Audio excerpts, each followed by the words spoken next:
राष्ट्रवादीचे आमदार अतुल बेनके तुमच्या सोबत दिसत नाही. नाही, अतुल शेटला हा प्रश्न तुम्ही अतुल शेटलाच केला पाहिजे. हा महाविकास आघाडीचा शेतकरी आक्रोश मोर्चा आहे. ते महाविकास आघाडीत नाहीये का? नाही, ते त्यांना विचारलं पाहिजे, मला नाही माहिती. राष्ट्रवादी तालुका प्रमुख या ठिकाणी थोरात साहेब बोलतील. साहेब काय सांगा? मी आत्ताच माऊली शेखने सांगितलं का तो प्रश्न खरं तर तुम्ही त्यांना विचारायला पाहिजे होता, परंतु तो हा प्रश्न आम्हाला विचारलाय.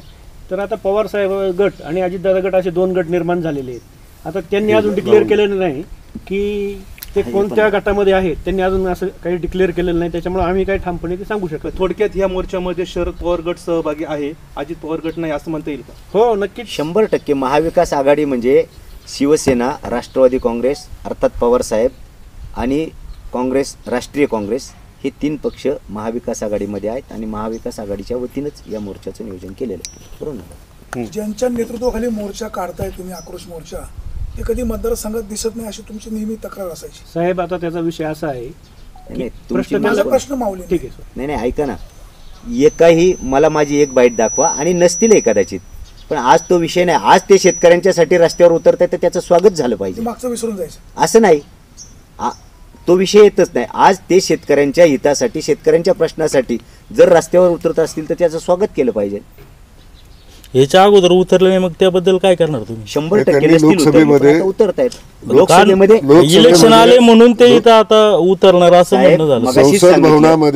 संसद भवनामध्ये शेतकऱ्यांचे प्रश्न देशाच्या पातळीवर बाकी खासदार गप्प बसलेले असताना सुप्रिया सुळे आणि डॉक्टर अमोलजी कोल्हे यांनी मोठ्या प्रमाणात त्या प्रश्नावर उचल खाल्ली आणि केवळ कांद्याचं आंदोलन, कांद्याचा भाव आणि कांद्यावर निर्यात बंदी जी घातलेली आहे त्या निर्यात बंदीच्या संदर्भात प्रश्न विचारल्यावर त्यांचं निलंबन झालं आहे. ही शेतकऱ्यांच्यावर दडपशाही, शेतकऱ्यांच्यावर हुकुमशाही पाशवी बहुमताच्या जोरावर सरकार राबवत आहे आणि त्याचा खऱ्या अर्थाने हे महाविकास आघाडीच्या निमित्ताने आम्ही राष्ट्रवादी, शरद पवार काँग्रेस, नंतर शिवसेना, उद्धव बाळासाहेब ठाकरे गट आणि राष्ट्रीय काँग्रेस असे 3 पक्ष एकत्र येऊन आघाडीच्या निमित्ताने शेतकरी जे अस्वस्थ आहेत गेले 7-8 वर्ष, सगळ्या दृष्टीने निसर्गाने ज्यावेळी अवहेलना शेतकऱ्यांची केली, निसर्गाने काही प्रश्न निर्माण झाले, आसमानी संकट आली, त्याचप्रमाणे दिल्लीचं सुलतानी सरकार देखील त्या संकटामध्ये सहभागी होऊन कांद्यावर पहिल्यांदा 40% कर लादला आणि त्याच्यानंतर निर्यात बंदी करून टाकली आणि शेतकऱ्यांना कुठल्याही परिस्थितीत पैसे मिळू नये अशा प्रकारची संकल्पना या सरकारने घेतलेली आहे.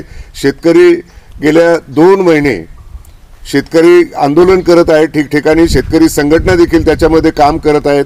महाराष्ट्रातला संपूर्ण शेतकरी कांदा पट्टा पिकवणारा लासलगावपासून असेल, आपण सगळ्या पत्रकार मित्रांनी त्या ठिकाणी पाहिलं असेल की एवढी मोठी अस्वस्थता असताना देखील सरकार कुठल्याही प्रकारचा निर्णय घेत नाही.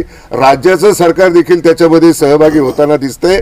राज्याच्या सरकारमध्ये देखील पाशवी बहुमत असताना 5 रुपये एक अनुदान दुधाला परवा त्यांनी जाहीर केलं. या जिल्ह्यामध्ये 26 लाख लिटर दूध दिवसाला कलेक्शन होतं.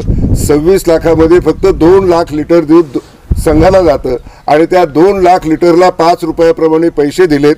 10 रुपयाप्रमाणे शेतकऱ्याचं नुकसान होतंय आणि 2 लाख लिटरला 5 रुपयाप्रमाणे पैसा देऊन त्या शेतकऱ्यांची थट्टा मांडलेली आहे. त्यांच्या जखमेवर मीठ चोळायचं काम चालू आहे.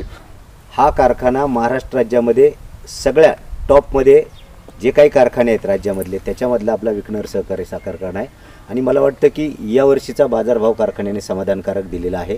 आपण सगळ्यांनी पाहिलं, सगळ्यांना भीती होती, किंबहुना एक शंका होती की आपल्याला काय भाव मिळेल, पण आदरणीय चेअरमन सत्यशील दादांच्या नेतृत्वाखाली शेतकऱ्यांना समाधान मिळेल अशा प्रकारचा बाजारभाव दिला आणि मला खात्री आहे यावर्षी ऊसाचं गाळप, ऊस कमी असल्या कारणानं कदाचित कमी असेल तरी परंतु विघ्नर सहकारी साखर कारखाना शेतकऱ्यांना समाधान मिळेल इतकं फायनल पेमेंट देईल याच्या बाबतीत आम्हाला खात्री आहे. खासदार साहेब मागील 4-4.5 वर्षात शेतकऱ्यांचे प्रश्न घेऊन याच्या तालुक्यात म्हणावं मतदारसंघात फिरले नाहीत. मात्र आता इलेक्शन जवळ आली म्हणून ते तुमच्याबरोबर आहे. तुमचेच मित्रवर्गातून, तुमच्याच याच्यातून मेसेज व्हायरल होतात की आत्ता आमच्या दादाची आठवण आली का, याबाबत काय सांगा? नाही, विषय असा नाही आहे. खरं तर शेतकऱ्यांचे प्रश्न मांडायचा प्रयत्न सरकारी दरबारी त्यांनी मी 5 वर्षामध्ये कायम करत आलेले.